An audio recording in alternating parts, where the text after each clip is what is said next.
So yeah, the concept with the Everest Base Camp Challenge was to basically just to raise awareness of male infertility and raise money for Fertility Network UK. I chose to take on the Everest Challenge. It all came off the back of what was the Fertility Network UK support group at the time. And I'd been looking to do some more work with the charity and support them.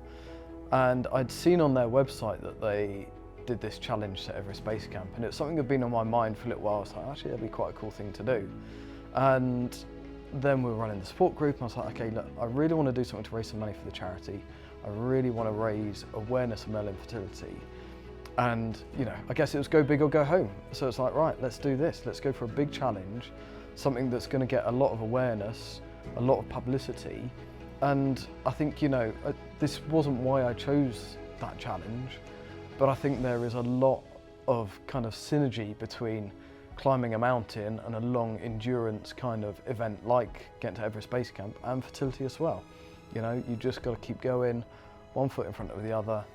You know, it was a day after day, you know, we just dug deep, and yeah, there's a lot that resonated, I think, with the whole challenge that was, yeah, made it quite exciting.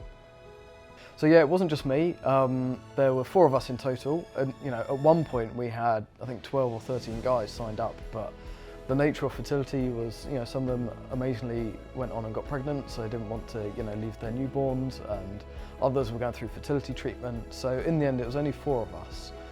But you know, it was a unique, great little team. We raised a lot of awareness, and we raised a lot of money for the charity. So yeah, huge thanks to the other guys that joined us. For me, actually, a lot of the struggles came before I even got there. The anxiety of doing such a big challenge, you know, I had my own health issues that were potentially going to be a big block to the challenge, so I had to overcome those. You know, getting the training done, getting out there. Once we were there and doing it, it was kind of actually, well, it wasn't quite as bad as you think it's going to be. However, there were tough days. You know, there were days where, you know, you felt absolutely shocking when you got up. You know, you might, you know, had a headache or just felt really lethargic and tired. You know, there's always going to be a degree of altitude sickness when you're you know, doing a challenge like this and going up so high. So yeah, there were some really rough days, but you just had to keep going. You know, it was hard, but yeah, it was good. In terms of the challenge, like, you know, the day-to-day kind of challenge of getting up to base camp, you know, there were good days, there were bad days, there were good moments, bad moments, and you know, for me, it was such a personal challenge to kind of get over my own issues, you know, health issues, to get up there. And literally from day one, I was like, oh my God, I'm here, I'm doing it. And I just, you know, took each day as it came. But there were, you know, there's points where you're climbing 3 hours continuously, and actually it was quite hot in the sun.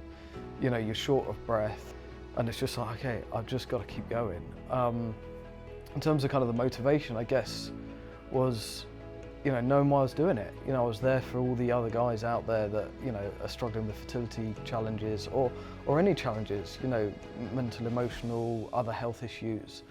It's like, you know, if you don't push yourself and you don't try this stuff and you don't challenge yourself, then, you know, you're going to succumb, or you're going to give in to these illnesses or whatever it is. So for me, it was just a case of, right, let's just keep going. You know, sometimes just break it down into an hour at a time, and get through that hour and just keep going.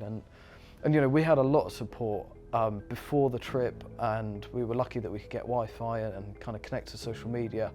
And that was amazing, like when we could connect to the outside world and we got messages of support and kind of, you know, thumbs up and congratulations on what we were achieving, then that made it, you know, made you realise how worthwhile it was to just keep going. And there were a lot of really good moments, actually, you know, throughout the whole trip, and of course getting to base camp has to be the best moment. But there were a lot of really special moments throughout the trip where, you know, you just stood and took in the view. Unless you've been there and you've seen it, I don't think you can fully appreciate the beauty of the Himalayas.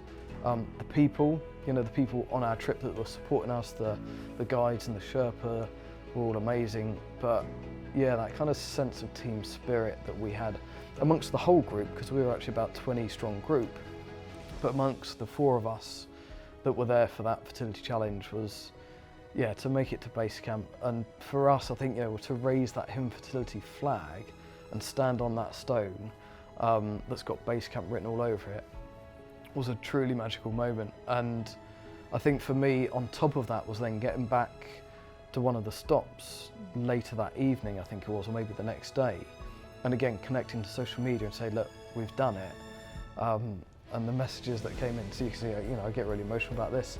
The messages that came in, it's like, well done guys, you've done it, congratulations, that was so special.